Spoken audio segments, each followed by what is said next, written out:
দিওয়ালি সবাইকে। আরে জানি জানি দিওয়ালি এখনো কিছুদিন দেরি আছে, কিন্তু দিওয়ালির শপিং করা তো স্টার্ট হয়ে গেছে।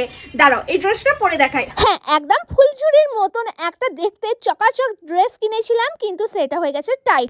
জানি একটু আমাকে রোগা হতে হবে, তো রোগা তো হয়ে যাব, কিন্তু দিওয়ালিতে স্কিনকে তো গ্লো করতেই হবে ফুলঝুরির মতন। তো স্কিনটাকে আরো গ্লো করার জন্য আমি সবসময় ইউজ করি নেচার শিওরের pores and mask facial beauty oil. এটা একটা 100% ন্যাচারাল অয়েল, ডার্মাটোলজিক্যালি টেস্টেড, আর এর মধ্যে আছে SPF 50 এন্ড UV প্রোটেকশন দেয়। তোমরা এটা দিনে এবং রাতে দুবেলায় ব্যবহার করতে পারো, রাতে ঘুমোতে যাওয়ার আগে এবং দিনের বেলায় বাইরে বেরোনোর আগে এটা ব্যবহার করতে পারো। এটা সানস্ক্রিনেরও কাজ করে। এই অয়েলটা তোমাদের স্কিনকে গ্লো করে তোলে, সঙ্গে রিঙ্কেলস ফাইন লাইন্স থাকলে সেগুলোকেও দূর করে দেয়, সঙ্গে এটা স্কিনকে ময়েশ্চারাইজ করতেও সাহায্য করে। আর এটা কিন্তু এখন নিউ ইমপ্রুভ ফর্মুলা দিয়ে বানানো হয়েছে। আমি তো এটা ডেইলি ইউজ করি, যার কারণে আমার স্কিনটা আগের থেকে কতটা হেলদি হয়ে গেছে, দেখো কতটা গ্লো করছে, আর ফেসের মধ্যে কোনো রকম দাগও নেই। তো এই প্রোডাক্টের লিংক আমি ডেসক্রিপশন বক্সে দিয়ে দিলাম, আর সঙ্গে এখানে একটা QR কোড দিয়ে দিলাম। এটা স্ক্রিনশট নিয়ে স্ক্যান করো, প্রোডাক্টটা পেয়ে যাবে।